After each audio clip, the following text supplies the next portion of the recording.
Realistic human characters like the beautiful girl or the handsome guy are always the toughest things to do in traditional animation. They're difficult to draw, and they're difficult for the acting because they're very subtle. When we were first going to do The Little Mermaid, it was the first fairy tale in 30 years, and we wanted to go back to some techniques that had been used in the classic ones like Cinderella, Snow White, and Sleeping Beauty. And one of those was the shooting of live-action reference as an assist for the animators to help unify both difficult drawing problems and to get a lot of different animators working on the same page in terms of a character. This was a technique that Walt had done as far back as Snow White, but it hadn't really been done in the latter years. By the time when I had started at the studio, we didn't really know or have the tools at our immediate disposal. We weren't sure quite how to do it again.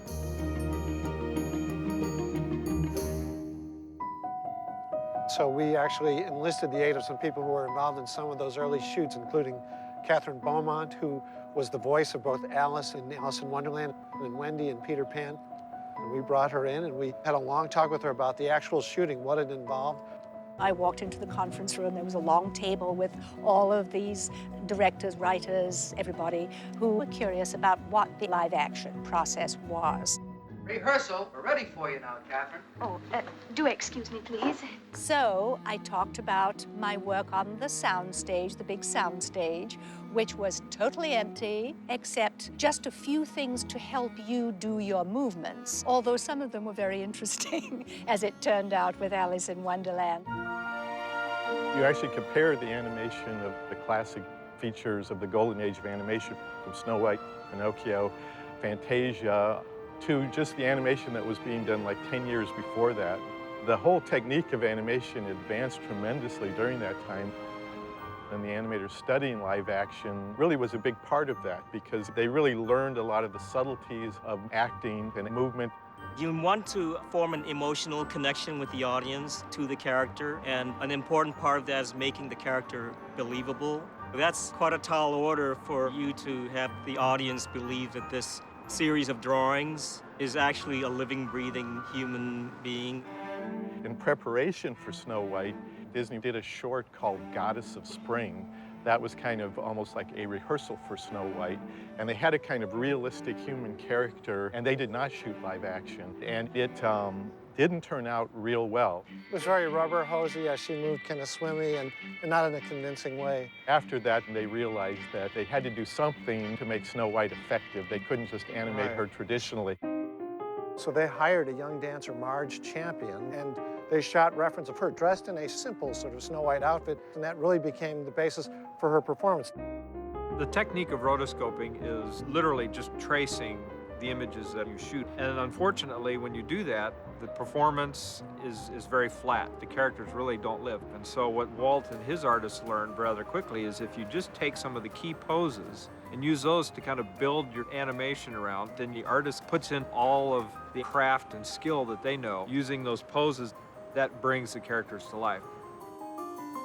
In all the live action that we've done in the films we've made, we haven't done rotoscoping. It feels unbelievable in a weird sort of way, almost because it's too realistic.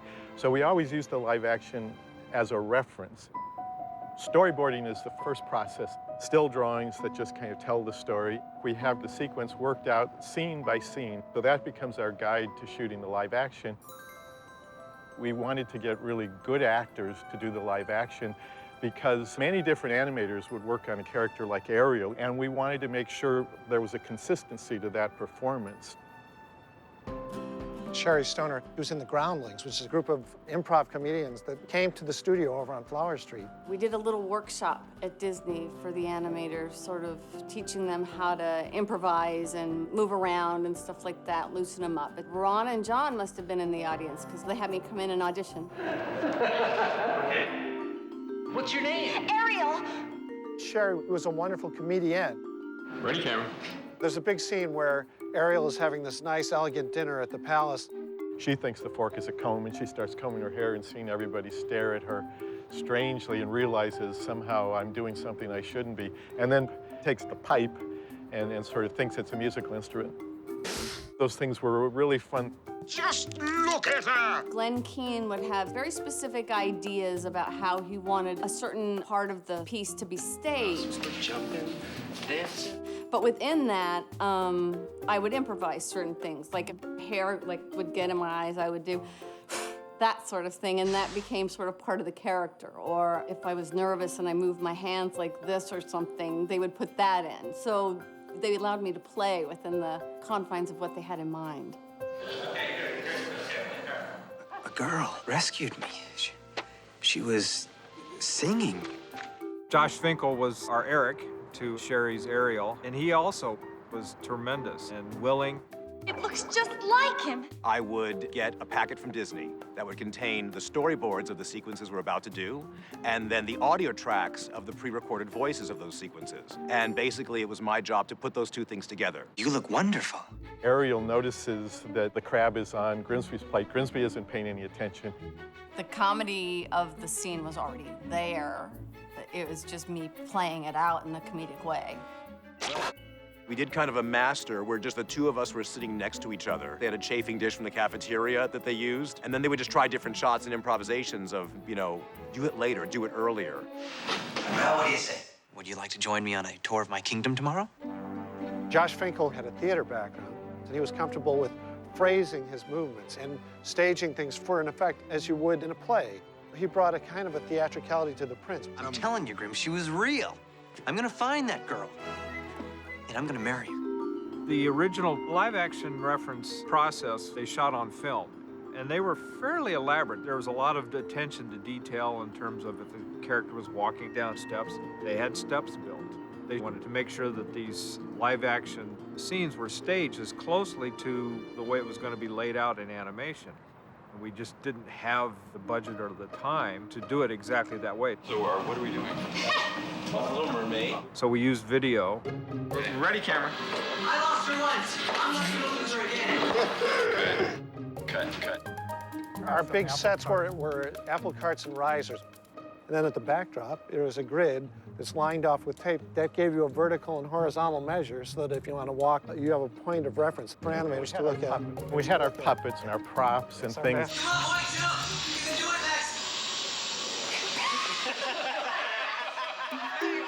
The props were just, I think, whatever they sort of could pull together that was sort of lying around. Like, they got a puppet that was about roughly the size of Flounder to Ariel. You want thingamabobs? I got 20. Whatever worked, you know.